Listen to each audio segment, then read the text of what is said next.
Oh, hello. Welcome in. Happy Thursday. We are so excited to have you back here with us again. Kendall, Valenzuela, Adam, Ronis with you for the next 2 hours, breaking everything down. We've got a great show every day. We've got a great show today, Adam. We don't have to talk about the Mets.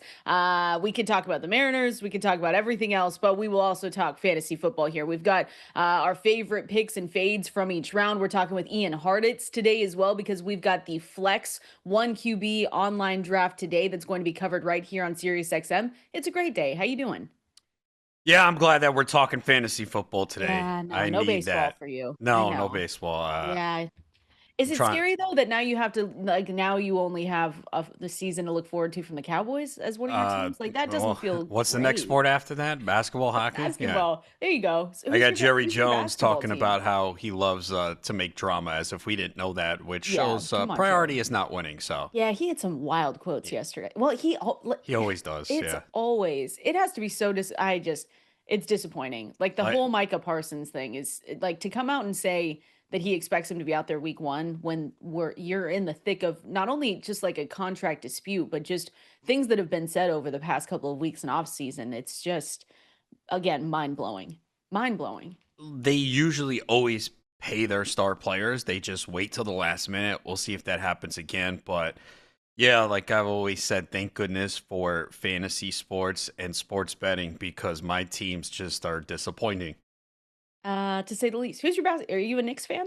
I don't really have a basketball Okay. team, but I All right. do root for the Knicks, but they're not like my passion like my other teams. Like the Cowboys and Yeah, the Mets. Mets and New York Rangers for hockey. Okay, that's what I figured it was the Rangers, but I didn't want to be wrong there.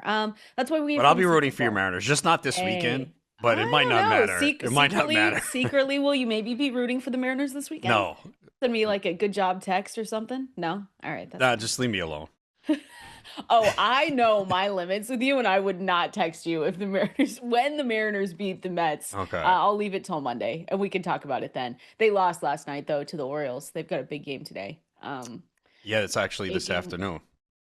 Is it? Yeah, it's a Oh. noon Eastern start. Oh no! Should we just do live play-by-play here on the radio forum? They'd love Well, it won't interfere. It's noon Eastern. Oh no, Oh. 1 o'clock Eastern. Oh, okay, So then never mind. All you right, can we'll be. eat and then watch the game. Oh, perfect. What a great day. And we've got the we're talking with Ian Oh yeah, Hartitz. you have. I've got the Flex League draft tonight. And that should be I'm excited for it. Guess where I'm picking from now. Let's have a fun let's play a fun All game right. this morning and play I- guess where and I Kendall's I haven't seen Yeah, the go draft ahead. order, so I have no idea. I'm gonna say 10.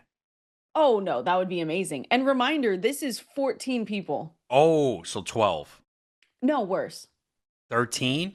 Worse. You got 14? Yes, Adam, I Oh did. man. So you can't just yell at me now. Someone else gave No, you I'm 14. gonna yell at you. It's because you gave me the bad vibes No, I with our CBS draft. Yeah, no, it's worse. I just said keep going. I didn't think I was gonna say 14, but I'm like, no, there's no way she got the last pick again. Oh no, there is a way. There is a way, and it has happened today. But Wow. we prevail. I will not let this bring me down. But it's a big draft that I'm really excited for because I love the Flex League. There are sharp people always in our drafts, but this one, I mean, I'm going up against Joe Dolan. I'm going up against Dwayne McFarland. We're talking with Ian because he's in this one. We've got LQ in this draft. It's and I'm at 14. 14 team leagues at any end is really difficult. I'm just going to say that though. But if there's anyone that can conquer it, it's you. We'll come back from it. But yeah, I was thinking last night, I pulled up again. We talk about the mock drafts on fantasylife.com. I'm going to be honest. I do not just say that to get you guys to go over there. It looks amazing, but I utilize that. I put that in. I put our scoring settings in as well, just to see how it could play out. But 14 teams and having pick 14, I'm going to have to be really, really careful of how I build this team and kind of, I can look at the draft board all I want and see where positional runs happen, but I'm just going to have to make decisions that I think are going to be good and that won't kill me down the end. And this draft order, that was done by the 100-yard rush, right?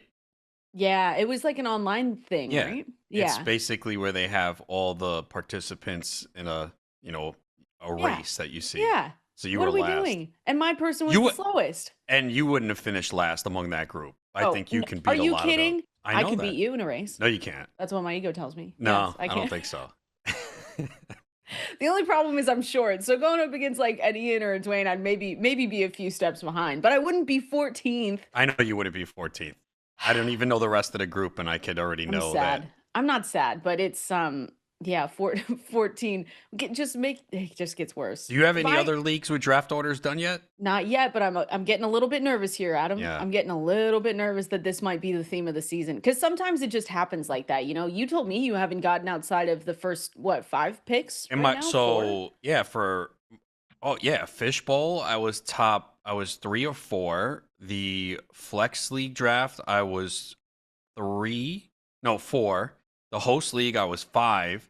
GST, I'm 3. So yeah, I just started another best ball. I'm pick 3. So I keep getting top 5 picks. And everyone's Yeah. like, oh, what's wrong with that? It's just I don't want to have the same team everywhere. Exactly. Exactly. That's my thing is I don't want to have the same team and it's looking like so far and that's okay. It's going to be totally fine, but so far I haven't gotten out of it. I would love pick 8 this year, even a 10 like you I was started just with. gonna That say was you would so take 10 at this point. You just I would out take of the anything. Honestly, 11. I would take 11 because it's just that kind of season. But that's okay. We're going to get through it, but I'm excited to talk with Ian about it and he's got a great draft spot. I think he's picking at 8 and I think Dwayne is picking at 5. It's lovely for them. But we're going to get out of it. It's going to be okay. But that's the importance of just practice. We say this a lot though, and if you're in multiple leagues, you kind of know this. But if you're deciding to do multiple leagues across multiple different platforms, just to me, it's so important to at least get a couple mock drafts in with the scoring settings that you have, and with the lineups. I think we have obviously one flex. I think it's one quarterback. Two running backs, 3 receivers is mine. So I went in last night, fantasyleft.com, went to the mock draft simulator after I saw pick 14. It was brutal. Yeah, no, that's the good thing though about that simulator. I know we've Yeah. written a lot of articles. I have one that I'm going to be coming out with this weekend using that Oh, nice. simulator. Yeah, and just kind of how I'm drafting my team, the format, and thoughts on it. So yeah, it's definitely a useful tool, especially if you're in a 14 team league where you don't really see a lot of 14 team drafts. They are No. around, and there are people in home leagues that play in them. We've gotten questions, but that's where a tool like that comes in useful. You can just play around with it, put in your league settings, and see how it goes. And yeah, every draft's going to be different. There'll be Yep. people, especially in a 14 team league, you might see some more reaches, but at least it gives you a gauge of, okay, how can I put together a solid team? What is going to be available to me in these rounds? And again, you can use the site that you're drafting on. You could adjust it to their ADPs. Yeah, it's I'm gonna be reaching. I'm gonna let You everyone have to know. at 14. I'm gonna let everyone know right now what's gonna happen and when you see this draft. But it's gonna come out great. I already know it. That's what I'm throwing out there. But we'll talk with Ian Hartitz here in a little bit just about that draft, his strategies, everything like it. Continuing on though, what we like to do at the top of the hour here is make sure we go through some news. We didn't have much yesterday, but I will mention because we did talk a little bit about Shedeur Sanders after his first week of the preseason games. He looked pretty solid, and now he suffered an oblique injury in practice on Wednesday. So we haven't gotten confirmation, but it doesn't look like he's going to be able to play in the preseason games this weekend, which again, I know that this team, we look around and we say, what, it's the Browns. I don't necessarily want to draft anyone from this team, but we do have to pay attention to it because between Dylan Gabriel, Joe Flacco, they've got 5 quarterbacks on that roster right now. And we talked about Shedeur Sanders and the way that he's able to not only make that roster, but potentially be one of the, mid-season quarterbacks that goes in. He has to just continue to prove himself. This is not a good setback that you want to see for him, unfortunately. Yeah, it's not. He was likely going to start this game. He looked good in that first preseason game. And more than likely, he wasn't going to start the season anyway, but it was No. good to see him out there.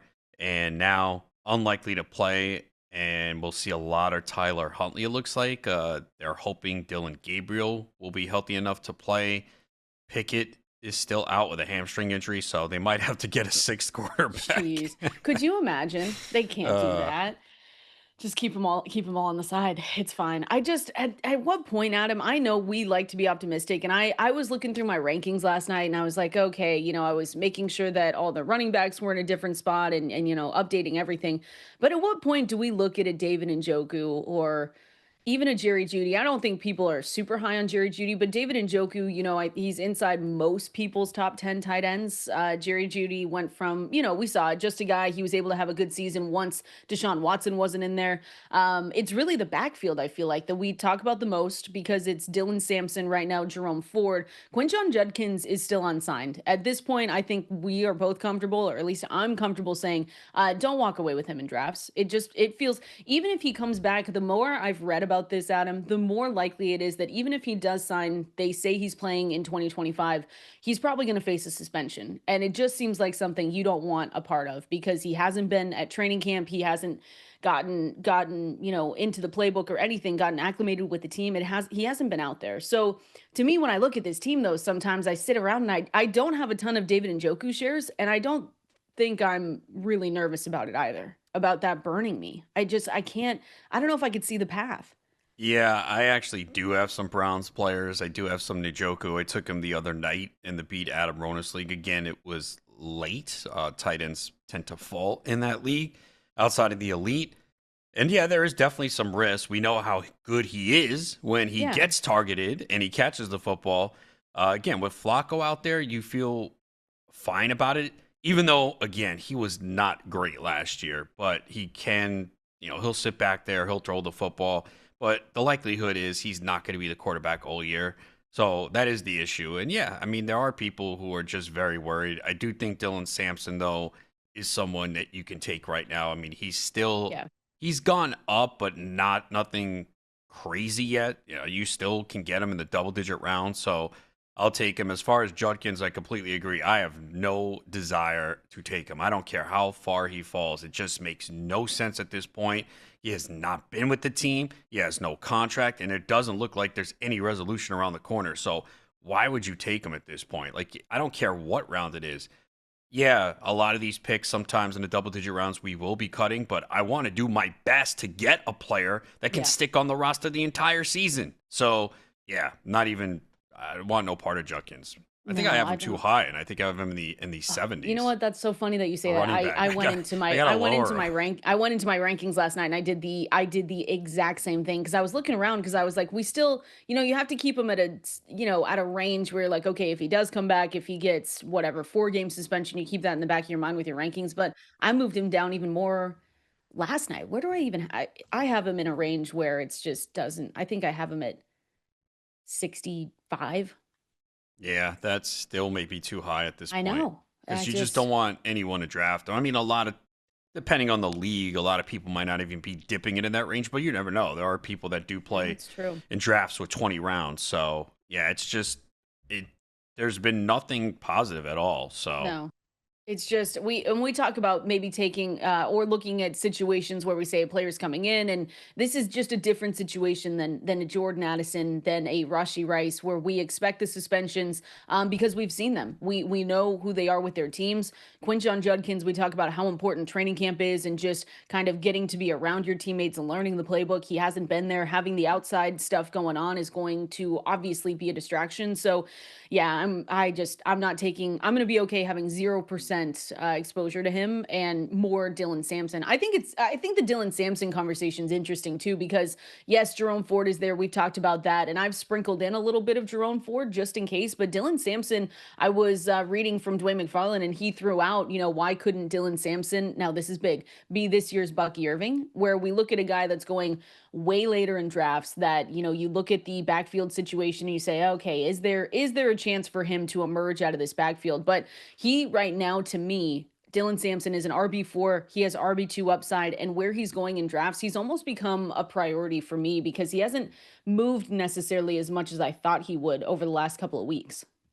Yeah, I have been taking him, and it's just trying to figure out where, because yes, he's like buried in most queues, right? So usually, I think round 9, 10 is where. I know I got him in the flex league. I don't think I got him in the host league. but he's definitely someone that I'm looking to take because it's a potential starting running back. Yes, Jerome Ford might be the guy to begin the year, but I could see Sampson quickly working his way into that role because, again, they had Ford and they went out and drafted 2 running backs. So that tells I me they know. think that uh, he's not the guy.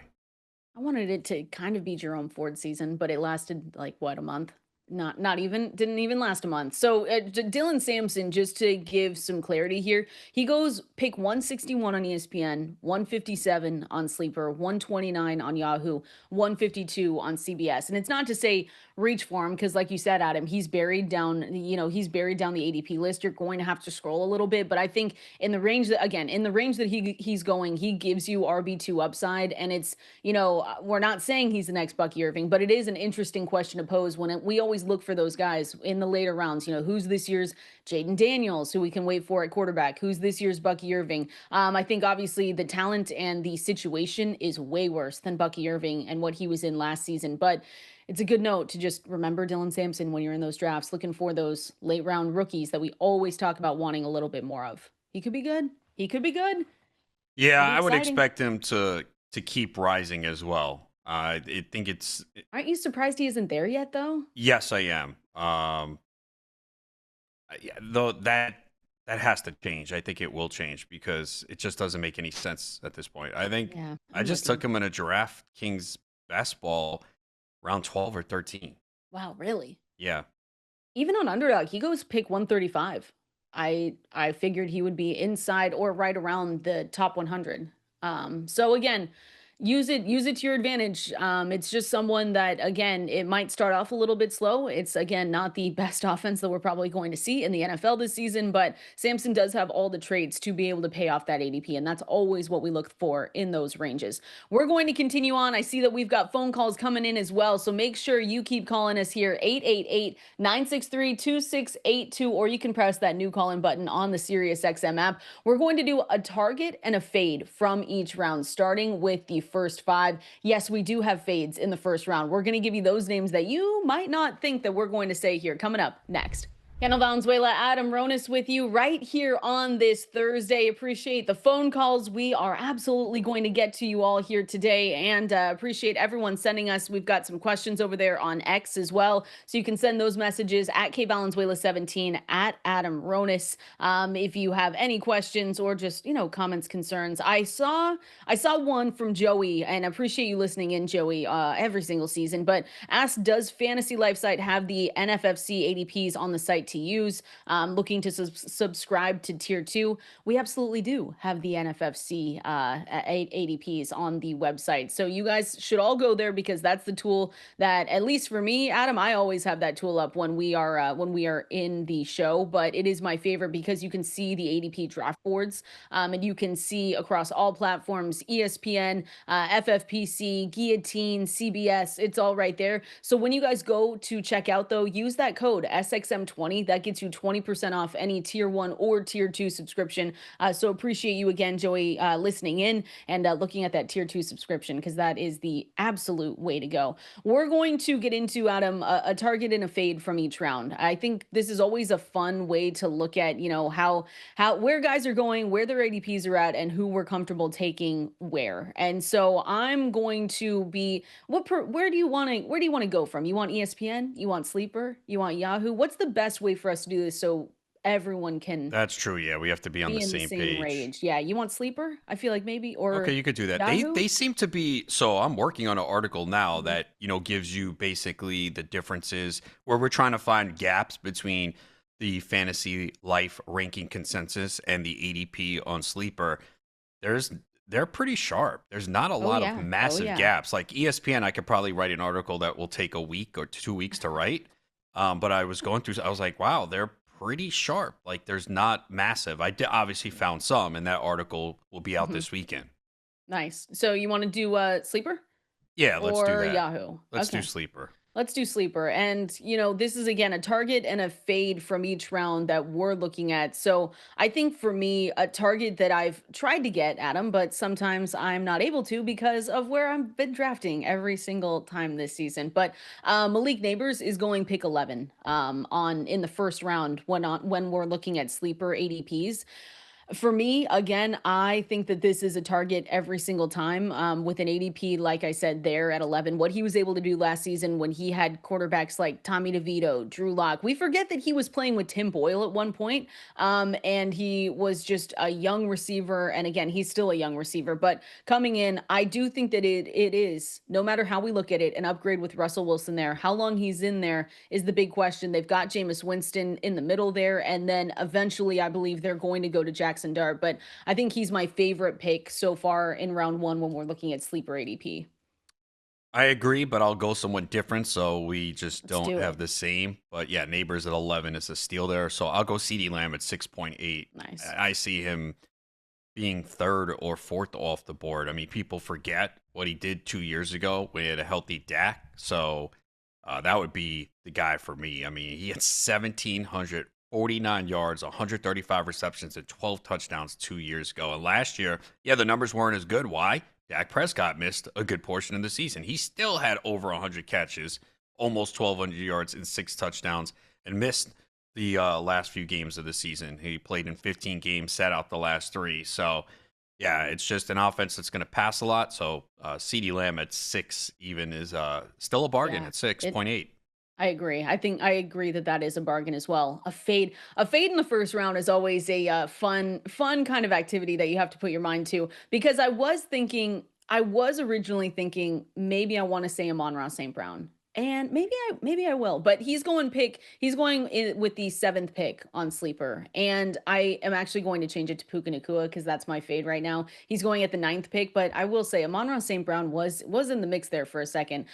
I'm pressing pause, Adam, on taking a Puka Nakua in the first round because we always say we want to avoid landmines or someone that we think, okay, we want our first round pick to be someone that we don't have to worry about. And until I get better news, and I know I mean, I'm drafting today. There's a chance that he falls to me at 14. I could totally What are see you that going to do? happening. Cry and then make a decision very quickly. If he's at 14,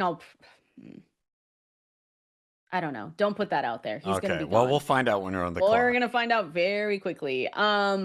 Just with Puka Nakua, I just the Matthew Stafford stuff until we get better news. I do not want to be looking at Puka Nakua as my first round pick, especially at 9. I'd rather go Derrick Henry. I'd rather go Ashton Genty. I'd rather go Malik Nabers at that point. So I've just pushed him back a little bit in my rankings, but he's probably my biggest fade right now in the first round. I can understand that. Like, I've moved them. A lot of those receivers are all close, so I've moved them down in that tier. Mine would be Derrick Henry at Mm, 7.7. And yes, it's very difficult to go against Derrick Henry, but the price here, he doesn't yeah, go he's on that expensive. on other sites. Although I am seeing 5.4 on CBS, there's no chance he Really? goes that in our GST draft next week. But it's more reasonable on other sites. I mean, he's like an early second round pick, but I'm not taking him at 7.8, 7.7 on Hmm. sleeper. No, I can't do it. And again, it's tough to go against Derrick Henry, but it's the price. Like, the second round is more reasonable. I haven't really taken him yet either. He's 31 years old, but I do think he is that outlier where we keep waiting for him to break down. There have been people who've been fading Derrick Henry for years and got it Just burned. waiting. They're like, Yeah, this like, is oh, the this is the year. year it's going to happen. Then, of course, he has one of his best seasons with Baltimore last year. Because Yeah. again, it's a perfect marriage. But man, this guy he's just amazing. Like, so it's tough to go against him. But in round one, I can. Yeah, round one in the price that you just said, what'd you say, 8 or something like Seven, that? 7? seven Like point it's eight.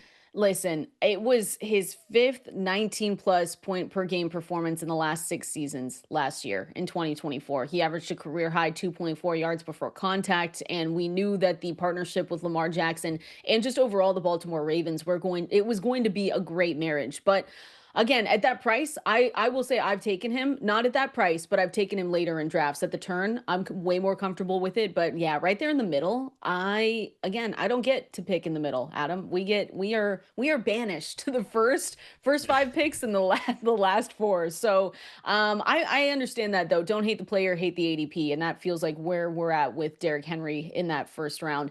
Going to the second round, and again, we're going through targets and fades from each round. We're using sleeper ADP, so we can continue to do this with different ADPs across the different platforms. But I'll just say this because I want to get to my fade because Lamar Jackson here or Josh Allen. I think though Lamar Jackson at the 2-3 turn, I think I fade that almost every single time. And it's again, we've talked about taking a more elite quarterback this season or being way more open to it. But I've found myself waiting for a Joe Burrow that goes a couple rounds later. So in this format, when you look at sleeper, it's Josh Allen that goes, I believe it's pick 22.2, Lamar Jackson at 24. But for me, I'm going to fade probably both those quarterbacks in that range and wait for another round or two to get another elite guy. Yeah, I usually do the same thing. It's always tricky with those quarterbacks, but when they're going in round two, yeah, that's the place that you can pass on them. And again, it's knowing the format because I've played in leagues where people really wait on quarterback, and that's the decision once they start to fall to rounds 4 or 5. But if we're talking round two for Josh Allen, then yeah, I will definitely pass on that, and Lamar Jackson as well. So Yeah. those are the two guys in those rounds where it's just like, yeah, I can't do that. Who's your target in round two with this ADP? Uh, Brian Thomas. Yes. Like, That's what I was gonna say. how's he going 15.9? To me, he's a first round pick. There's also talk that they're going to use him out of the slot. Yeah, Travis Hunter's there, but Thomas, we saw explode down the stretch. Also dealt with the rib injury, and I know it came with Mac Jones, but if we're believing in Liam Cohen and getting Trevor Lawrence to turn it around finally, he's got the target there in Thomas. So yeah, Brian Thomas. Yeah, he's that price is so I'll take him every single time, basically at that price. We've talked about how much we like Brian Thomas Jr. going into the season though, and you can check out my rankings at fantasylife.com and you can see how much I like him. But the slot rate jumped from 29% last season to 42% during that first preseason game. Again, I know it's just a preseason game. We're going to have to watch the next couple of them to see what could actually stick. But I agree with you there that Brian Thomas Jr. just in general is someone I love to pick. But at that price, I'm gonna make sure to grab him. Third round, we're going targets or fades with sleeper ADP. Looking at the third round, who are you? Who are you fading? I'm looking specifically maybe at a Breece Hall at pick. Where'd he go? 31.8. Yeah, everyone's fading Brees I now. know. So You for gonna me, you gonna I'll go Tyreek Hill. Oh yeah, that's a good one. I saw an article this morning reading it on ESPN about how, he can get back to his old ways and it just feels like maybe that's I don't know, Adam, that could be behind him. You haven't liked him for a little while though. You just said it's bad vibes. And It sometimes we just have to trust our gut with those kind of things. and he really fell off. And the speed he had the speed last year. It's not like he lost the speed because everyone's talking like, oh, he still runs fast. Like that's great, but just the offense, the offensive line, the attitude. Yeah. Tua has talked about how they need to repair the relationship. McDaniel's and him have some issues, so it's just the way it ended last year, where he's like, I want out. I don't know. It's just I don't have a good feeling about Tyreek Hill with Miami this year. Let me ask you this, because I was looking at the rankings last night, going through and updating them.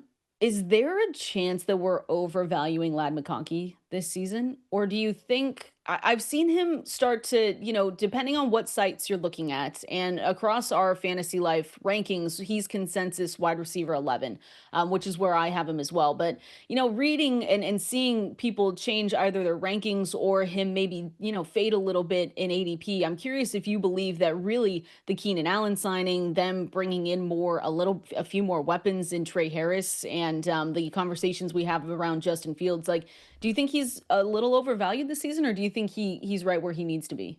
Probably where he Okay. should be. Again, the one concern I have is that he's constantly banged up, and a lot of times people will look at games played and be like, oh, well, he didn't miss any games. But a lot of times, especially when you follow this and you're paying attention to practice reports and you're doing this on a daily basis, there's certain guys that are constantly banged up and are fighting their way through it.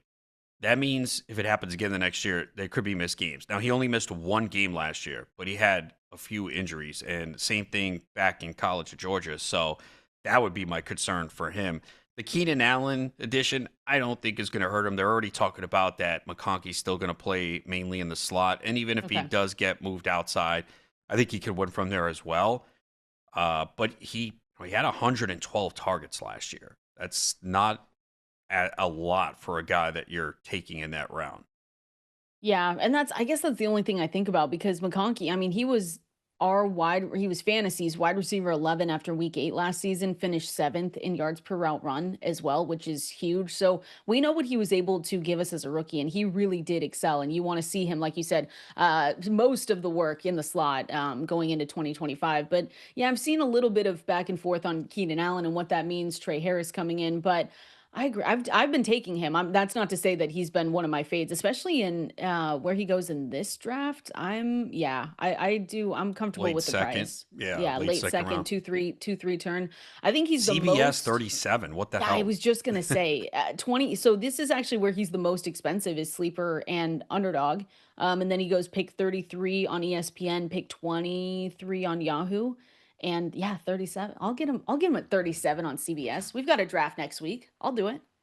Have Yeah, you he's not seen going to last. how Your many pick, drafts have you done on CBS? none. This will Okay, be this will my be the first. first. Yeah. Okay. All right. So I don't even look at those ADPs anyway. It doesn't. I'm just gonna do my thing. I was Like gonna say, how fun has it been drafting on we've CBS? you played in the GST last year. You Yeah. saw people don't go by those ADPs. No. That's why it's important have your rankings out, someone else's rankings or No, tiers. you should We just like draft tiers. blindly. Let's see how No, no, good you no. I are. think you Don't should have all your rankings go out. Just to go by the the queue. local library, print out Adam's rankings, and then go into a draft that he's drafting in and see him see your rankings. It'd be fun. Nah, don't do that. That's not smart. I think it's very smart. You've Don't got do it. great rankings. Or you can bring your laptop. You choose the local library, which I fully support though, to print out all your stuff. How many I pieces of do. paper do you come to that draft with? Oh no, it'll be 2 sheets. That's it. Oh, okay. All Yeah, right. I read didn't the know if guy you had like like a binder, nah, like flipping through binders and that's stuff, the difficult. Like manila you'll see envelope. people with like flipping through 15 pages. I'm like, what are you doing? Like you need to have it on No, one or I two like sheets. that. No, I like Why? it because it's chaotic. It's No. fun. That's what it's supposed to be. Well, like We've I got our said, magazine you in front of always us. do what works for you. So if you guys like 20 pages flipping through things while there's a clock, although we don't use a clock, we use like if someone is taking a long time, then we just start throwing things at them. Oh, perfect. I'll get an angry text from you, like, make your Yeah. pick. That's what's going to happen. Like you're picking last. Just make your 2 picks and let's move on. Then you can go take a little break and then come Thanks. back. Yeah, thanks. Appreciate that for picking 12 next weekend, picking 14th today. We're gonna get through this. I'm excited for that draft. Basically, 1000%. those generators are saying, look, you Listen. have a big advantage because you're so Oh yeah. good. So we have hmm to put you at the end of the draft to even it out. Hey, I respect it. I'm gonna come back and still win it anyway. Doesn't matter. 12, 1, 6, 8. Doesn't matter where I'm picking from. 14. Didn't even say the pick that I'm You picking know from when you're today. going to get the one pick? I'll One. tell you when. I don't know if you do any drafts like this, but if you're in a league with third round reversal, you're going to get the one Oh, pick. naturally. I had the 4th pick in Scott Fishbowl, which had third round reversal. Yeah. Yeah. See? So, man, I can't do this all season. I really can't. Well, we've talked about it. That back end of the draft is not as good this year. I know, but I don't want to do it every time. I agree. I don't want the Like top you five don't pick want the top every time. 5. Let us know. I want to know where people want to be drafting from this season too. Send us that message at Valenzuela17 at Adam Ronis over there on X. We see your phone calls, going to get to them here in that next segment. 888-963-2682, the phone number to call in. We talked some running backs yesterday. I want to go through our favorite late round running backs and our draft strategy for these late round running backs, the rounds that you should be looking at them and taking them. We're going to do that here coming up right after this. All right, guys, you all know why you're here. It's why you're always listening to us. You're here to win a fantasy championship. And guess what? You are not going to win playing it safe. We try to tell you that every day. You've got to go hard. And no one understands that better than Mike's Hard Lemonade, because to succeed in fantasy football, sometimes we tell you, you have to take those bold risks. You have to reach for the rookie that you like. You have to make a blockbuster trade, or you have to spend all of your fab on a breakout player. And your league mates might roast you in the group chat, but that does not matter because legends do not play scared scared. They go hard, just like Mike's Hard Lemonade. So crack open a cold Mike's, kick back for a second, and remember, nobody makes lemonade like Mike's. Find Mike's nearest you at www.mikeshard.com. Mike's is hard, so is prison. Don't drive drunk. Premium malt beverage with flavors, all registered trademarks used under license by Mike's Hard Lemonade Co., Chicago, Illinois. Talking through late round running back draft strategy, and just to fix what I said earlier, Adam, I was thinking FFPC for Joey's question. We do not yet have NFFC ADP. There's a lot of FFPC, NFFC. So we have FFPC on the website for the ADP grid, but not yet FFC ADP. Say that 5 times fast. But again, you can use that code SXM20, gets you 20% off any tier 1 or tier 2 Fantasy Life subscription. If you want to go and check that out at fantasylife.com. Let's get into this, Adam, because I want to make sure we're also going through phone calls here, and I see a good amount of questions over there on X as well. So again, at Valenzuela 17, at Adam Ronis is where you guys can send us messages. I saw one that I wanted to address here about just us talking about elite QB draft strategy. This message I see here: in my 2 QB home league, I have one. He is the 8th overall pick. I really want to go late QB, but you guys have been advising early elite quarterback. If no one else picked a quarterback first round, is it okay if I wait? And I want to make sure that we're not. We've said we're open to it, right, Adam? We've said we're open to taking that elite quarterback. We're not saying that is the end all be all for our draft strategies. We still like some later round quarterbacks, especially if it's a super flex league. We've been saying, hey, we're comfortable, taking one of the better guys and going out and getting a Drake May, a JJ McCarthy. So just want to say that we are way more open to it this season, it feels like, than years past, Adam, but it's not necessarily what you have to do with those elite quarterbacks. Yeah, and the super flex leagues are tricky because we've seen a couple already in the industry. I was part of that super flex league draft for the host league last week, and what you saw was 5 quarterbacks go in the first 5 picks. I had pick 5. I took Burrow, and then you didn't see a quarterback in the first round, and then even in the second round, there might have been 2.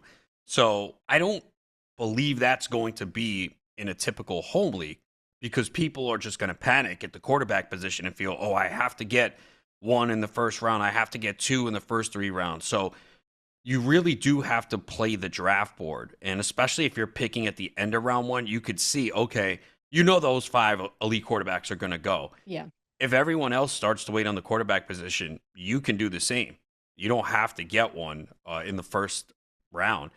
I ideally like to come out with 1 in rounds 1 or 2, but I will wait. I don't mind waiting at all. Even in that one that I did, I took Burrow at 5. I think my second quarterback was round 6 or 7, and it was Bryce Young. And I know people are going to be like, oh, that's terrible. I don't think it is. Like, if I'm going to get an elite guy like Burrow, I don't mind having Bryce Young as my second, because I do think he improved last year in the second half. He adds Tedero McMillan, another year in the Canales offense. He ran 2 down the stretch. So, yeah, there's a lot of guys that you can get later. The Drake Mays, the J.J. McCarthy, Trevor Lawrence, C.J. Stroud, Bryce Young, Michael Penix, Cam Ward even, if you're going to wait, Geno Smith, Anthony Richardson if he starts. So I want one of those guys, the latter few, that I more as my QB2. But if you look, there's a chance you don't get a top 5 quarterback, and maybe you dip in and get a Justin Fields, Drake May, and then come back with another one later. But you really have to play the draft board and see what others do. And if you see everyone waiting on quarterback, then I would wait too. If you see them very aggressive, you don't want to reach for a quarterback. Maybe you do go opposite and say, all right, everyone is taking these quarterbacks. I'm going to get skill position players that fall to me. So, again, there's no set plan, or you can come in with one, but you really have to adjust to what's going on around you. And, again, the 2 super flex leagues that I saw or have been seeing here in this industry, people have been waiting, which is, I was surprised at how long some people are waiting. But I don't believe that's going to happen in a lot of home leagues. People are going to be anxious to get their quarterback. So, but you don't have to take one early.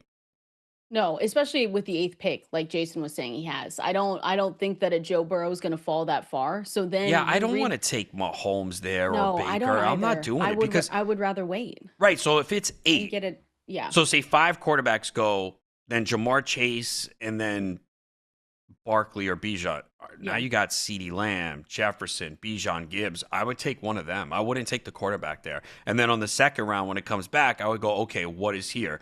And maybe there's a quarterback you love that, again, I've said from like 7 to 16, you could take 4 analysts and look at their QB rankings. I guarantee you they're going to be completely all different. Absolutely. You could have a Fields there, you could have a Kyler Murray, you could have a Baker Mayfield. It just all depends. So I agree on watching the draft board, but Superflex pick 8, not necessarily somewhere where you have to take that elite quarterback like Mahomes, where he's not really that dual threat guy. But you could get, like you said, you could get a really good either receiver or running back at that spot.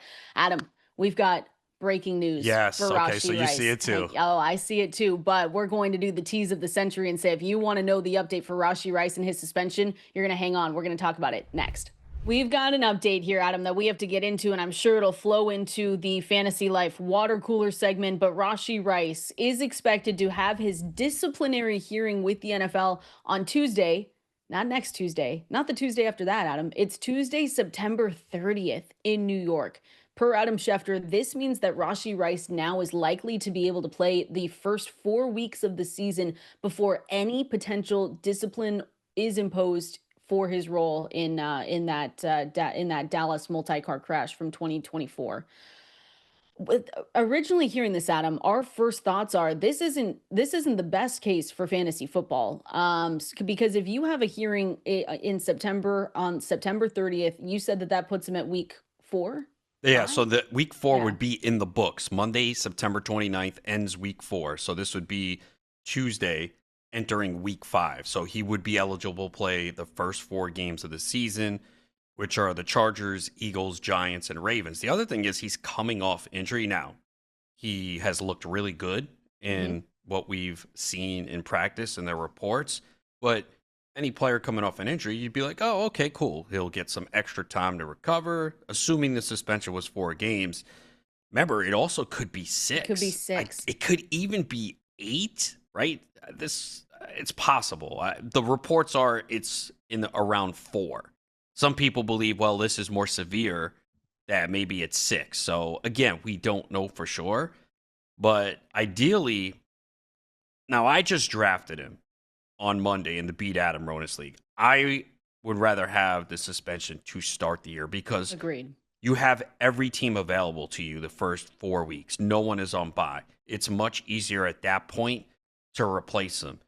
If he's going to start a suspension week 5, week 6, that's like the middle of the season. You'll have the bye week. So that's not great. But hey, maybe we get lucky and it's 2 to 4 games. Then it's not as big a deal. But this is certainly a surprising report. When I just saw it, I It was like, is. wow, really? I couldn't believe it because, and the reason why it's surprising is because we've been drafting him, and not necessarily, I don't think this doesn't change his projections, but it will definitely change his value for fantasy football, because the best case scenario in this kind of worst case scenario is that he would have gotten 4 to 6 games right off the top, right? You would know that you miss him right away to start the season, and there's no bye weeks. So we have to remember that we now have to start, if he gets to play the first 4 games, you kind of have to start playing around with, okay, if he misses 4 to 6, the Kansas City Chiefs have their bye week in week 10. Adam, imagine if they give him 6.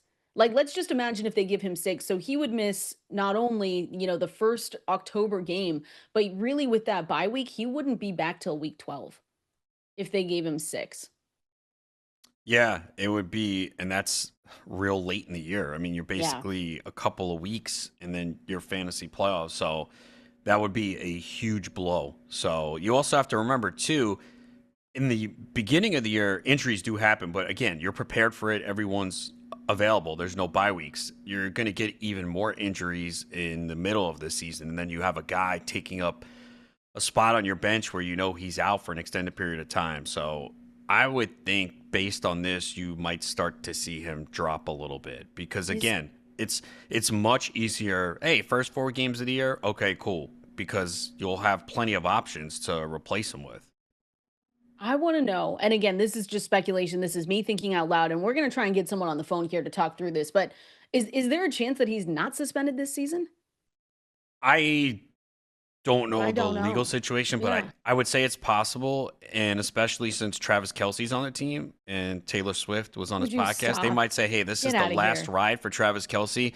Let's just push this to next year to try and get them to the Super Bowl. So, yeah, you're right. It's possible.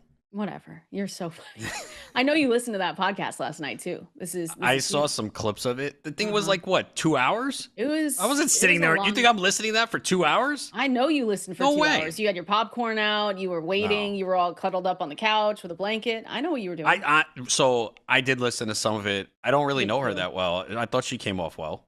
Oh yeah. I mean, I know of watched her some of it. persona. I don't listen to her music like that unless you Mm. play it on the show. Yeah, I was gonna say unless we're on the show here. We're gonna continue breaking down this Rashee Rice news again. Expected to have his disciplinary hearing with the NFL September 30th. So that means he is more than likely to be able to play the first 4 weeks of the season this year. We're gonna continue breaking that down, taking your phone calls as well here in the Fantasy Life Water Cooler coming up next. Whether you're picking 12, whether you're picking 21st, it doesn't matter, Adam. We're here to help you win. You are going to win no matter where you're drafting from because you're listening to us right here, Fantasy Life on Sirius XM Fantasy Sports Radio in the Water Cooler, where we go through all the pieces of news that you might have missed over the last 24, 48 hours, making sure you are all up to speed before going into those draft rooms and, of course, answering all of your questions. So make sure you call in here. We see you on hold. 888-963-2682 is the phone number, or you can press the new call-in button on the Sirius XM app. I also see questions coming in over there on X as well. So at Valenzuela17, at Adam Ronis is where you can send all of those fantasy football draft questions. And like I said, Adam, doesn't matter where you're picking from because you are going to win and succeed with fantasylife.com as well. So make sure you use that promo code SXM20, gets you 20% off any Fantasy Life tier 1 or tier 2 subscription. I've talked about, me getting ready going into Draft Champion, doing the mock draft simulator. We've got the ADP tools that we've been talking about today as well. All of our projections are updated. All of our rankings are as well. So make sure you go over there, fantasylife.com, to go and check that out. I think let's talk more Rashee Rice, just in case people weren't around to hear it. We kind of the updates just came down and my phone has broken, so I'm gonna go over to ESPN and try and find it. But it looks like, Adam, that Rashee Rice is now looking like he could start for the first 4 games of the season because he doesn't have his hearing until September 30th in New York. So now likely to play the first 4 weeks of the season. Why for us is this like a worse case scenario than what could have been for fantasy football for him missing potentially the first 4 games of the season? Why is this worse? And are you moving him at all in your rankings? Yeah, it is worse because at least if it was the first 4 weeks or 2 to 4 weeks of the season, you have everyone available to you. There are no bye weeks. Now it's going to come in the middle of the season. You're going to be encountered with more injuries, bye weeks to deal with, and also there's a chance that maybe this is the critical weeks where you're fighting to get in the playoffs, or maybe even the playoff weeks, depending on what happens. Is there an appeal? Maybe they have the hearing and then the decision is made a week or two later? So there's so many variables here where it's just much easier to take Rice when okay, he's out the first 4 weeks, cool, not a big deal. He's coming off the injury too, gives him some extra time to get healthy, come back, be 100%, take off running. So it's much better in that scenario. This is not ideal at all because this is going into week 5. September 30th, that's the start of week 5. So, and we don't even know, like they could have the hearing and the decision doesn't come immediately. What if it's a couple of weeks and then they go, okay, yeah, he's suspended, and now you're missing potential playoff weeks. So yeah, this is definitely a challenge, and especially for those still doing best ball, you might back off even more. Probably. The Chiefs bye week is week 10, so we at least know that. And again, it sounds like he's going to be good for the first 4 games of the season. So we talk sometimes, Adam, about bye weeks and how we use them. Again, it's more of a guide. It does not make us turn away from not drafting players based on their bye weeks, but it is something you pay attention to. If you see that you're stacking, if you've got a few receivers on the same bye week, you always want to be careful. There's only one real bye-mageddon this year. I believe that's week 8, where we have the most teams on a bye. 6 teams. 6 teams on a bye and good teams too, right? I mean, it's the Cardinals, it's Lions, yeah. Jacksonville, Vegas, Rams, and Seahawks. So 5 good teams in the Hey, Seahawks. hey, watch it. What are we doing? Don't do this to me now. It's because the Mariners are playing the Mets this weekend. I get it. Yeah. But it's just it's with Rashee Rice, does this make you want to draft less of him? Are you moving him down your rankings? How should people apply this news to their drafts? Especially, I mean, I've got a draft today. I'm curious to see where he goes in that flex draft. Do you think he falls at all? I guess is my biggest question. There seems to always be a few people who feel like he's a difference maker and can be a league winner. So I don't know if he falls that much. For you, if you don't take him on that 3-4 turn, which you won't, you're I probably not won't. going to get him. I don't think he makes it back. Again, it's a little bit more of a challenge in a 14-team league. Tell me about it. Yeah, so he probably will fall. But I thought he was going to fall more than he already has in the drafts that I've seen. Like, I still have seen him go in the 4th round of some 12-team leagues. I took him in round 5. Again, mine was in the FFWC, so you're playing for an overall championship. You sometimes are shooting for more ceiling. I already had, I think, 4 receivers, and I said, okay, he's my flex. We have 2 flexes there, so I'll figure it out. But that was with the mentality that I was probably going to be without him for the first 4 weeks. It is more difficult in the middle of the season. And again, we don't know when it will start. It could start in week 7, week 8, and then it's even worse. Yeah. So we hope that it gets pushed to next year somehow. But I don't know if that's I possible. don't even know if that's on the Yeah, table. We're I we're don't gonna know. try and get someone. We'll reach out to we'll have our people reach out, right? We gotta. I want to try and talk to someone here, so we'll see if we're able to do that. Again, week 10 is their bye week. If it's a worst case scenario, you're right. There is a situation where what if they give them 8, right? That's just the things you have to That's think the about. problem. So That's the things you have to think about. if it was 4 games and he misses 5, 6, 7, and 8, I don't think it's as big a deal. I prefer the first 4, but if you were to tell me, hey, that's what it's going to be, they're going to have the hearing, the decision's made immediately, he misses 5, 6, 7, and 8, then I would still be willing to draft him in round 5. But that's the thing, we don't know. It could be 6 games, it could be 8. They could have the hearing and not make a decision for a week or 2, then pushing it back, going into critical week. So there's a lot of variables here.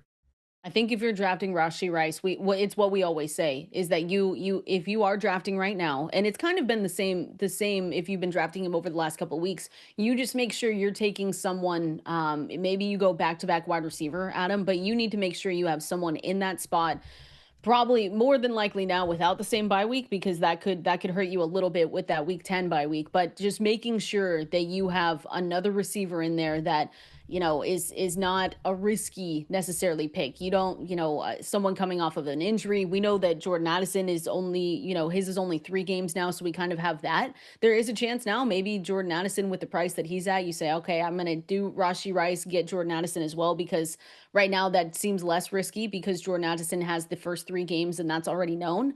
But just making sure that you're drafting around this potential news, especially you always want to think, Adam, and you've taught me this better. I've become better at this. You always kind of want to just assume worst case scenario. What is the worst case scenario here? What if Rashee Rice, what if they do give him 6 to 8, they push the hearing after they have it on the 30th, and now he's not ready for weeks 11, 12, 13, the start of the fantasy playoffs? That's worst case scenario, but you have to plan for that. Yeah, and one of the reasons why I passed on Jordan Addison in a really good spot on Monday was because I already had Rice. Yeah, So but now you had know. this news been here, I probably would have taken Addison then. But that's why it's important because we know Jordan Addison now. So he's probably still kind of going a little bit later than what we're going to expect him to finish at this offseason in terms of average draft position. So it's less risky to take someone like Jordan Addison now. It's still a risk when we're looking at players coming back from injury. We saw some reports about Chris Godwin maybe starting the year on PUP, which is not good news. We know that Brandon Ayuk, we got the quote, that might be in my all-time quotes from Shanahan Hall of Fame. It might be, what do you say? It might be week 6, could be week 10. We know it's not week 1. So it's a little bit different when we're talking about risk with drafting Rashee Rice and pairing him with a player coming off injury. But now Rashee Rice paired with a guy like Jordan Addison, who we know 3 games, that's what it's going to be right at the start of the season, is a lot less risky. It's a good quote. You had to admit that was a good. Oh yeah, it was great. Yeah, it could be week 5, maybe week 10, week 13, maybe next year. Who knows? Who knows? But yeah, Chris Godwin news isn't. It wasn't news. Let me just say this. It was a reporter. So we are still waiting to hear what's going on with Chris Godwin. But talk about vibes and bad vibes, like you have mentioned with Tyreek Hill, where the vibes haven't been great around the Miami Dolphins. Doesn't feel like great vibes coming around Chris Godwin. So the report from this reporter was, and you have the name, right? I think it was Ryan. Oh, it was Scott. Oh, Scott. I wasn't even close. So sorry about that. But it was, let's see, where is it? The report was that there's potential that he starts the year on PUP. And we all remember that if you start the year on PUP before the season begins, you miss immediately the first 4 games, no matter what.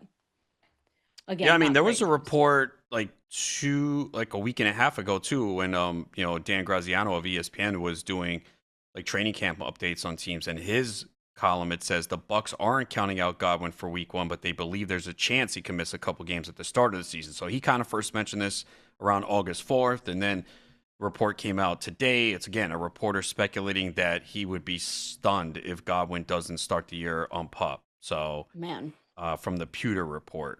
That's where it's from. So, look, that's kind of believable with everything that's happened here with Godwin, where we haven't seen him yet. He had that second procedure on his ankle. So, yeah, it was a clean-out procedure, and he hasn't been in OTAs or training camp. And, I thought initially, I'm like, oh, wow. The Bucs are paying Godwin 3 years, $66 million, $44 million guaranteed. You heard the Patriots were giving him more money. So you follow the money, right? The indication is, oh, yeah, he's fine. Why would you give him all that money if you think there was a question? You're like, okay, cool. Then they said, yeah, he's going to return week 1. That's the plan. Like I told you, you hear those things April, May, it don't mean anything to me, okay? They're always going to say the optimistic viewpoint most of the time. They're not going to say, well, yeah, we don't think he's going to be ready week 1. No. April, May, they're always going to say that. Now is the time when we start to get the truth a little bit, as the season is about 3 weeks away. But then, of course, the Bucs in April draft Emeka Egbuka in round 1. And you can understand it. Like, when I saw that, I didn't say, oh, no, Godwin's in trouble. I looked at it and said, well, Evans is 31, 32. Godwin's older. Yep. He's such a talented receiver. If you really believe like he's an elite player, yeah, you're good at receiver for this year, but take the guy. So, okay, cool.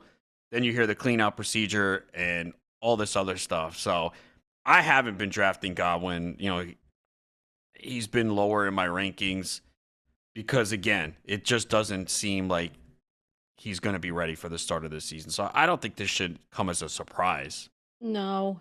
We'll just have to wait for full confirmation from either the team, or we'll see him. Maybe we see him back out there. I don't know, but it isn't good, and it again makes you believe that Emeka Egbuka is again still going too late in drafts. We don't want to yell that only to you guys listening. We want to say that because we want to keep that a nice secret as long as we can. And at some point, we do have to talk more about Jalen McMillan, right? Because if there is a chance that either Chris Godwin starts the year on PUP, one thing that I think we can all expect, though, is him to have a slow start. You're coming off an ankle injury that you went back in, like you said, did the cleanup procedure. He's an older wide receiver as well. And we love Chris Godwin. We love Mike Evans on this show, but it's one of those things where we can expect guys coming off of injury at that age to just be a little bit slower right at the start. He's not going to be 100% right away. And so it's one of those things where if either of those two, McMillan or Evans, were to go down, yes, Egbuka would go to the moon, but Jalen McMillan would still be someone that you would be very comfortable having on your teams.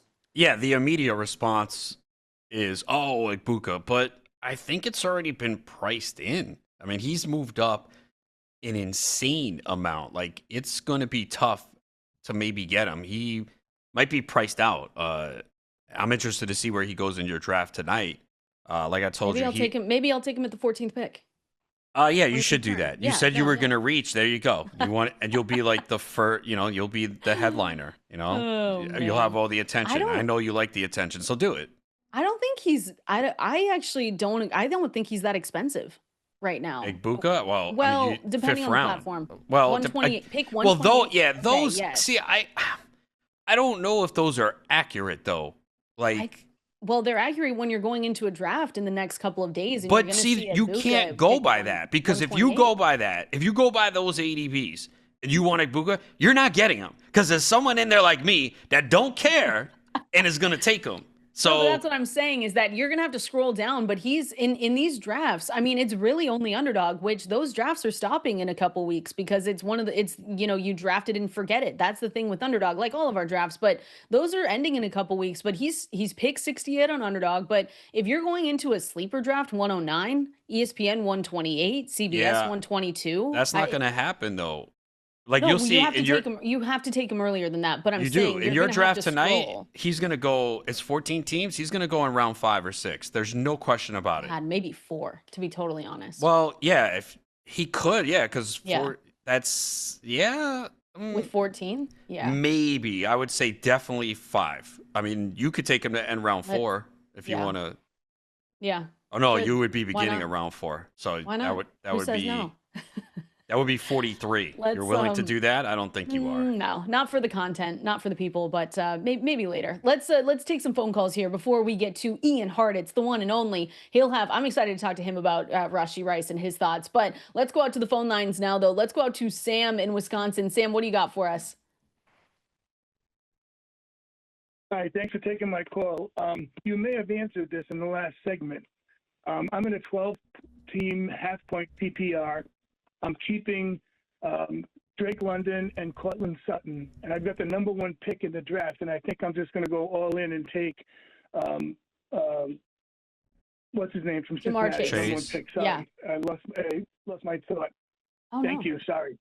So my question is, on the 3rd pick, do I go all in on running backs, or do I take like the best quarterback if there's one there? I'm trying to understand where's the best value in later picks that would help me make that third. What is your starting lineup? So right now, like two. How many running backs? How many receivers? How many flex? So there's 2 running backs, 2 receivers, 2 flex, and a tight end, and 1 quarterback. It's difficult to.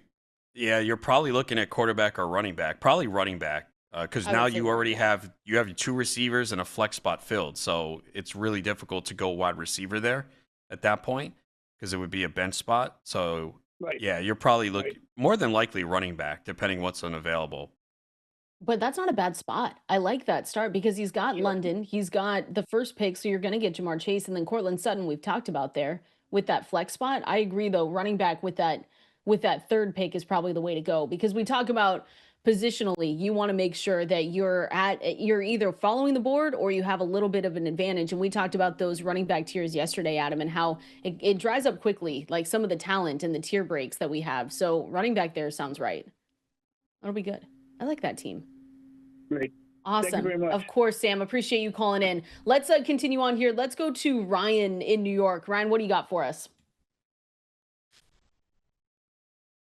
Hi, Adam. Kendall, love the show. Thanks for taking the call. So this is a 12-team, 1 QB league. I can keep Lamar Jackson in the 4th round, or I can elect not to have the keeper at all. 12-team, 1 QB, Lamar in the 4th, or no keeper at all. I think I would keep him, right? Yeah, at that point, I mean, too. Round 4. So in home leagues, like you had mentioned, referencing our ADP tool on fantasylife.com, that Lamar was a 2nd round pick in sleeper. And we know in these industry drafts and even some of the high stakes formats, people wait on quarterback. In a home league, Lamar Jackson's probably going to go round 2, maybe round 3. So I've been saying it. I don't mind taking the elite quarterback this year. I don't do it a lot, but I did do it. Like, I got Lamar in a best ball. I think it was round 5. So there are leagues where people really wait on quarterback. So I'm willing to take one of them. But Lamar Jackson in round 4, Yeah, I'm fine with that. I think that's a value. At some point, you have to look at it, and we try not to overthink it when we talk about elite QBs. But yeah, in most league settings, especially one quarterback, someone's always going to jump first, right? And I think that could be a value in the fourth round with Lamar. So I agree with you. I also believe too. Look, if you're listening to this channel and you're a subscriber to FantasyLife.com, you should be more aggressive on the quarterback because we're going to get you so many values in the middle to late rounds that you're going to have so much talent to choose from for your starting lineup. That's true. That's true. That's very true. Let's do one more here. Let's go out to Troy in California. Troy, what do you got for us?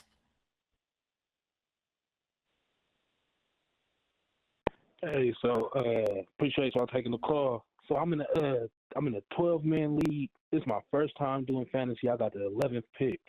I'm actually on the clock right now. They're doing a pretty long clock, but I'm on the clock right now. I'm trying to figure out like which route should I go for my first pick. Who do you have available?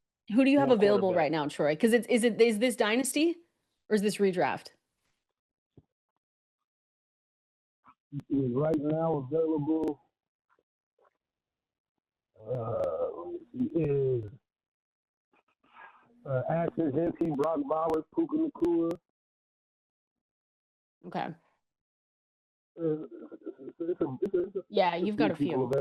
Okay. All right. So Adam, if you're first time, and we appreciate that, Troy. We appreciate you calling in, and we're going to make sure that you try and get this championship this year for your first time. But first time, 12-man league here, Adam, 11th pick on the clock. Right now, who would be your favorite pick in that spot? We did targets and fades a couple segments ago. With Genty on the board, is that your pick? I would look to receiver.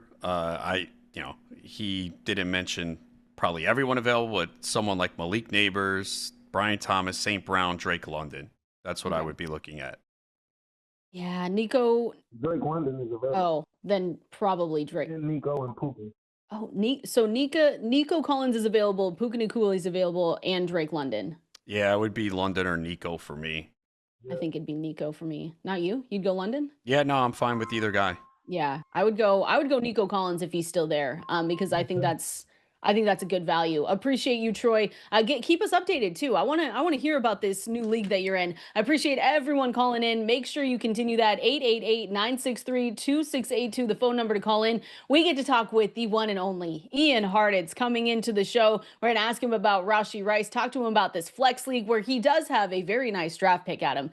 Not like me. It's going to be totally fine. We're not going to freak out about it. We're talking with Ian Hartitz here. Coming up next. Oh, we know you guys are all going to dominate your leagues because you're hanging out with us right here. Fantasy Life, Kendall, Valenzuela, Adam, Ronis, and Ian Hartitz joining the show today. Ian, what's up? Welcome back. How you doing?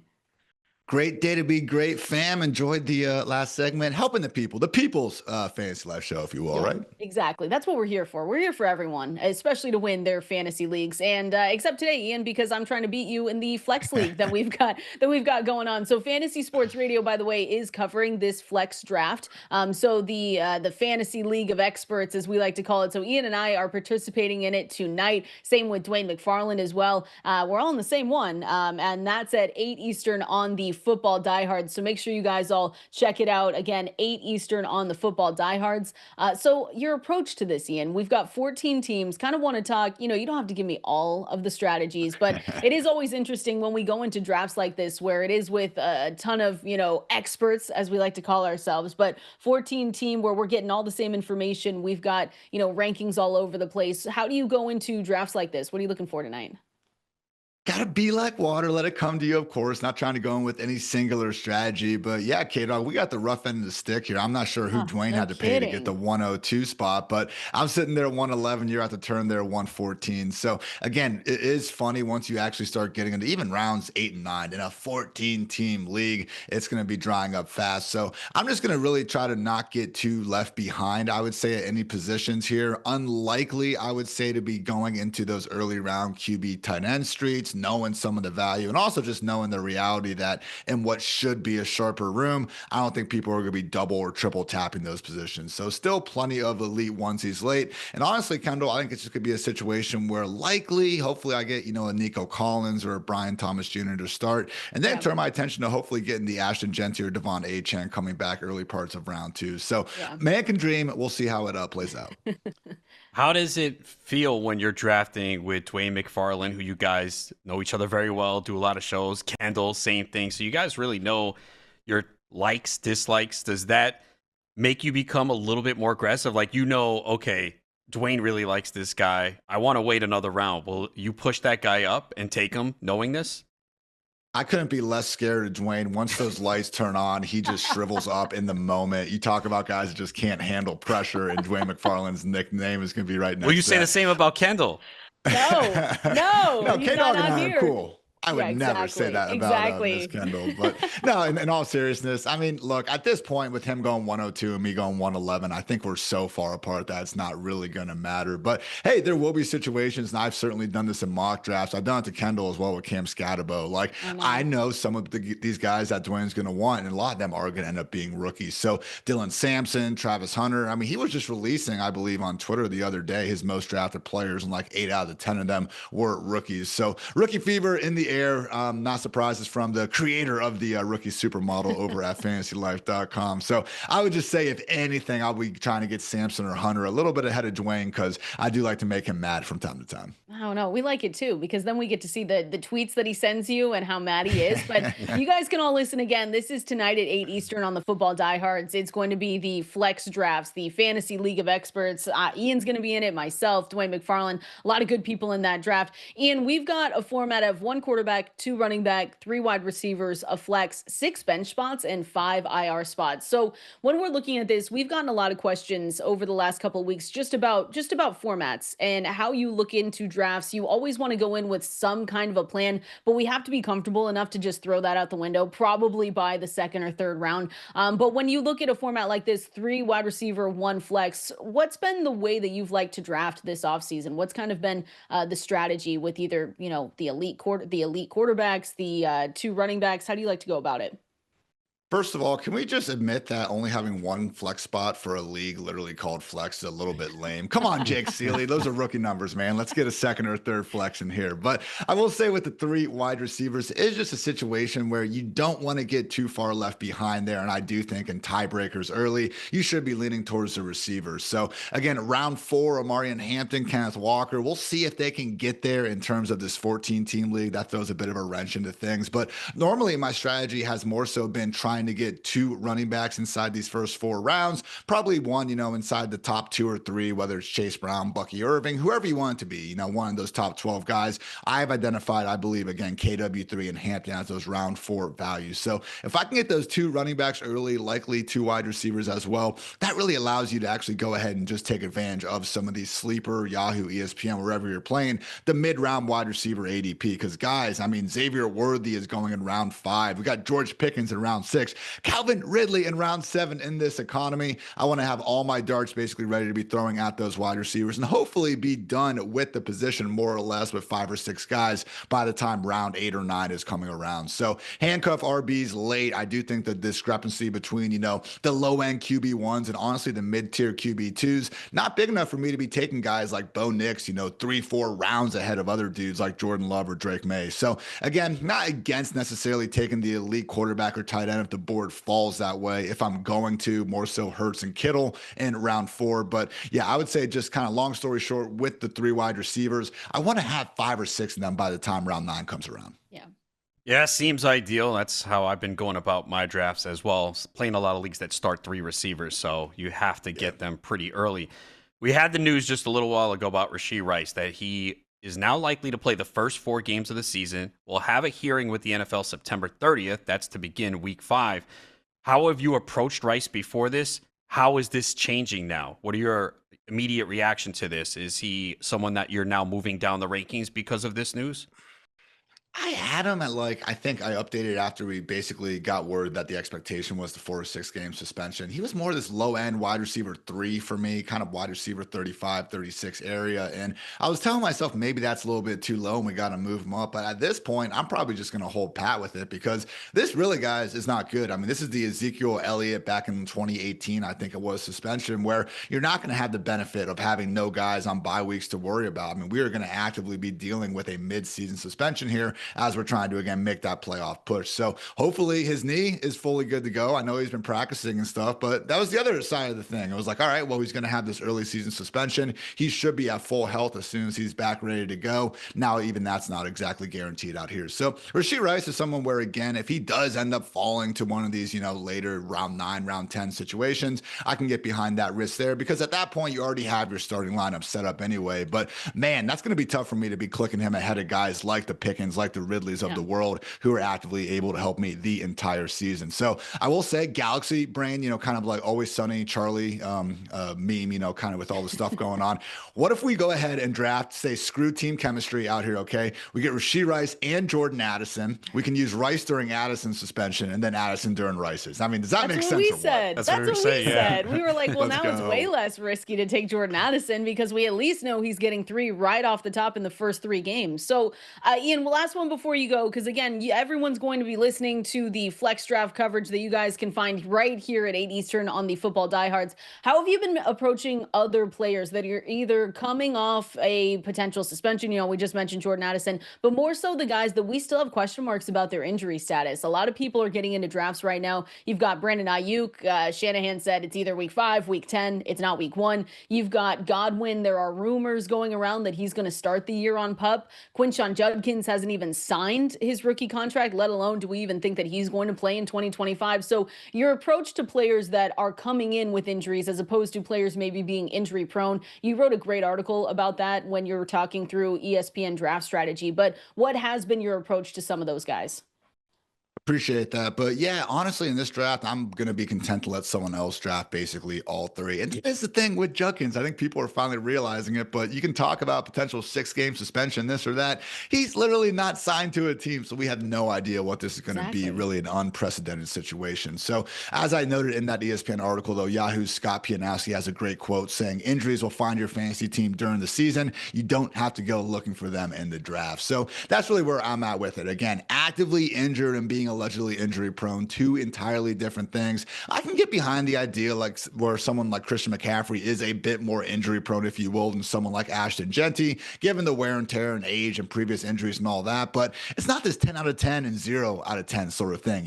We tend to treat it as this binary. You're either injury prone or not. I think it's a lot closer. So I'll be happy to take some of these discounts on guys like potentially Saquon Barkley, Derrick Henry, these running backs where everyone just kind of says like, well, they'll get hurt. Well, my rebuttal, what if they don't get hurt? Then you have an absolute stud, hopefully at a discount. So again, the guys actively injured, particularly the ones that were looking at a PUP, stint to start the year, I will mostly be out on at cost. That said, guys, if you are in your home leagues, I'm in several myself that have keepers going. Someone like Brandon Ayuk is a great late round pick. Chris Godwin too, because not only do you get them at a cost, you can get them at a great deal relative to where they're going to be going last year. And unlike a Rashee Rice, unlike a Jordan Addison, you can sit in your IR spot.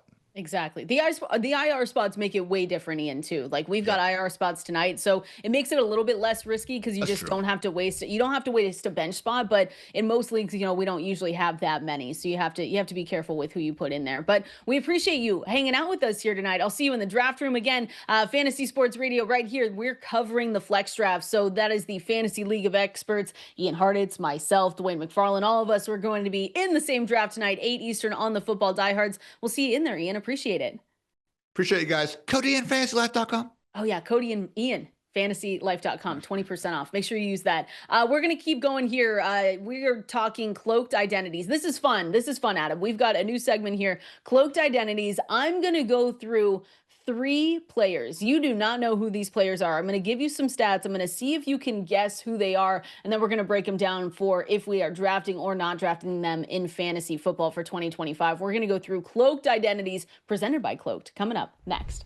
Oh, as always, appreciate everyone hanging out with us here on this Thursday. I'm excited for this one, Adam, because we're doing cloaked identities. You can imagine it, right? The cloaks around, you don't get to see everything, right? We're on the same page here. We've got 3 players that I'm going through. I've got some stats for you from 2024, and their identities obviously are hidden, are secure, and this is presented by Cloaked. So again, Cloaked is the all-in-one solution for privacy, safety, and security. Just like how I'm keeping these fantasy football player names, Adam, you're not going to know them. Protecting their identity, they block spam, they keep you safe from digital real threats before they reach you. So make sure you're going to cloaked.com/fantasy. That's courtesy of Matthew Berry's Fantasy Life. See where your personal information is exposed, and then you can sign up with 20% off when you start with code FANTASY. They do a risk-free scan. It is amazing. So make sure you go over there, cloaked.com/fantasy. So let's go through cloaked identities here, Adam. Let's see if you can, first of all, get these guys. I'm glad I'm doing this for you and not the other way around, because I probably wouldn't.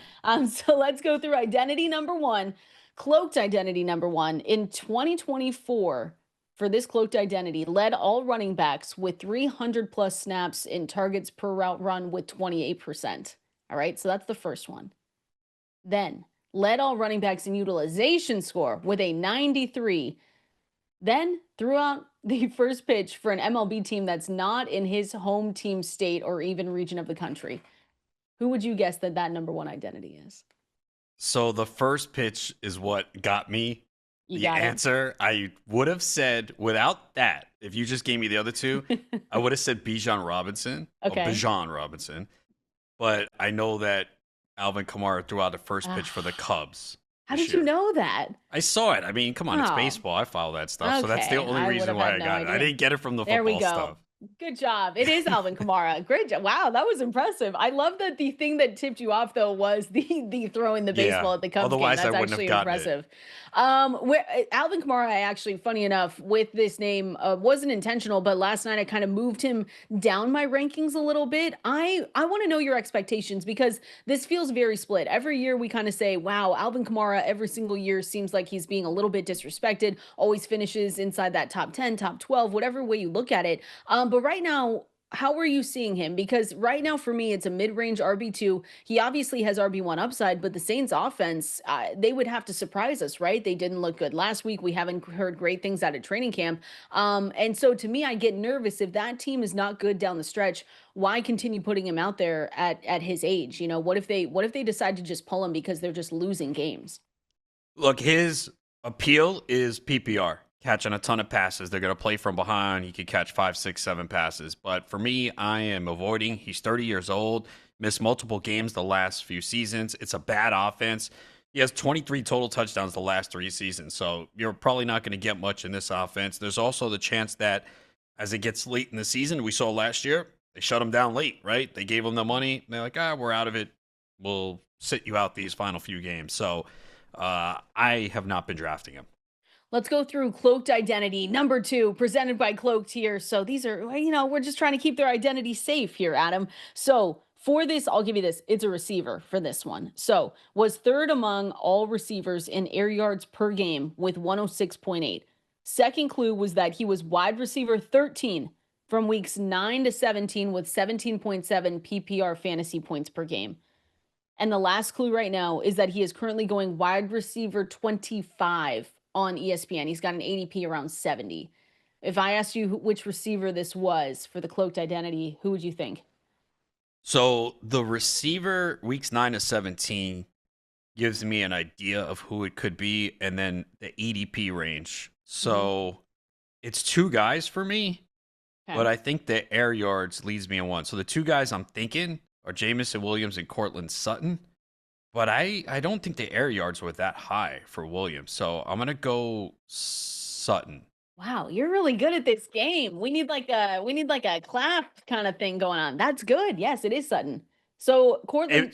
So I'm trying, because the reason why, so I had Sutton in the league. I'm guessing week 8 is when he had the 0 on Thursday night against the Saints. Yeah, because I remember 1000%. That. Yeah. It was because there was no reason for it either. It was just random, right? He didn't get hurt. There was no injury or nothing. It was just weird. He might not have even had a target in that game, or he had one, but I remember that because I had him in one league and I was like, oh boy, what am I going to do here? Why is he getting a 0? So, and then he finished the season really strong and then got paid. What do you wonder about his value for 2025? Because again, it depends on where you're looking. I've seen him go consistently in round 5, and he's given us 10.5, 12.3, 14.2 most recently points per game over the last 3 years.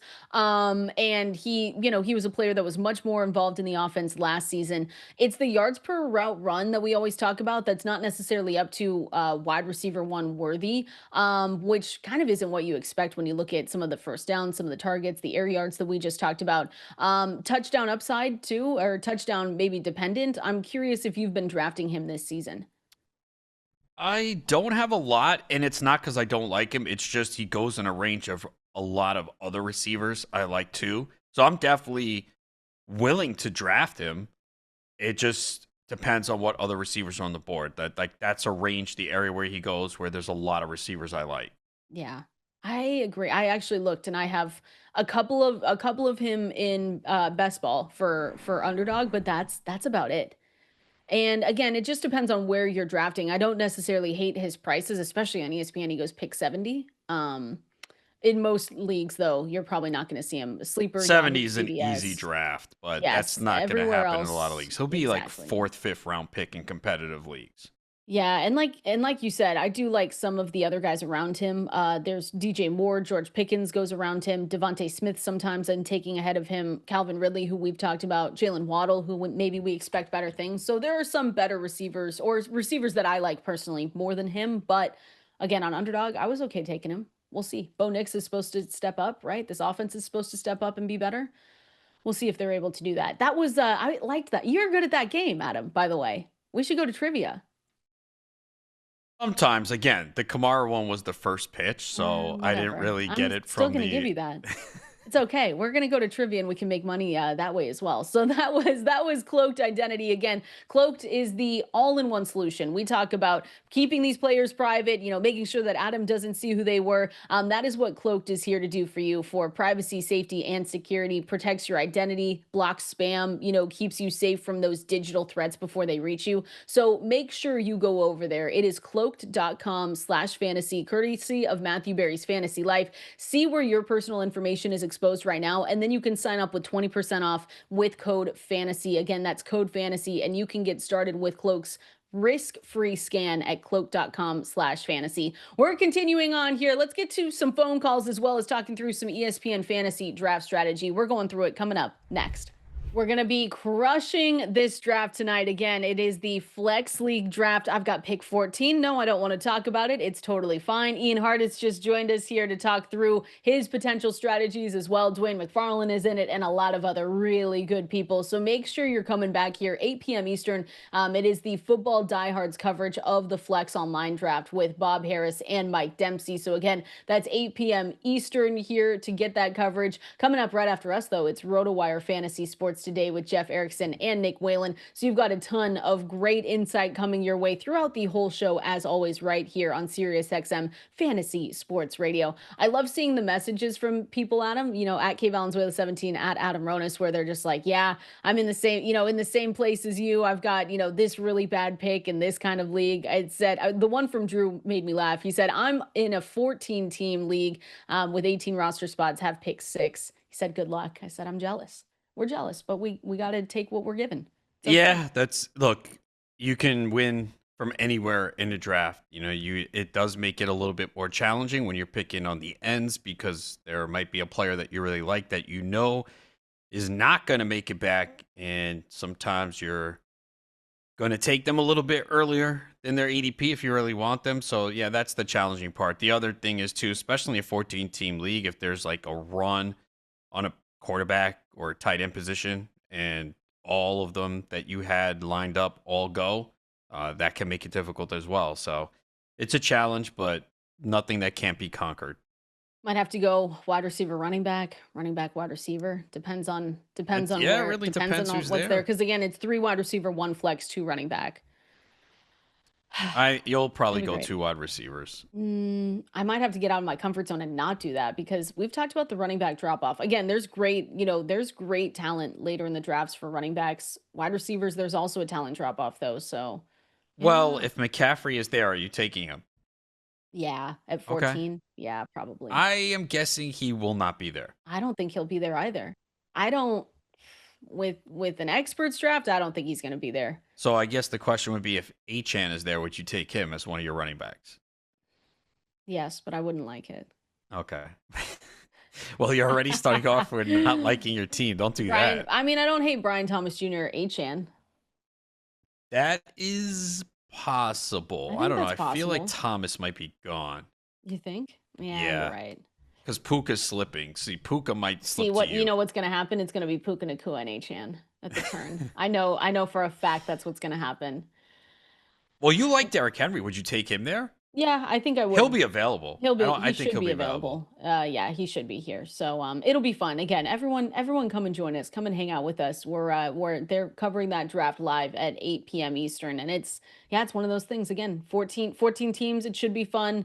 And maybe I'll just make sometimes it's fun to be in a draft. These are the ones where it's like, we don't have necessarily a ton of money. We don't have money on the line. So it's fun to be uncomfortable. I've done those mock drafts and man, I'll tell you, it's been an uncomfortable draft pick every single time. You just don't know what's coming up, but that's the fun part about it. So it'll be fun. Yeah, it'll be wild, and your name's on it, so bragging rights are still important.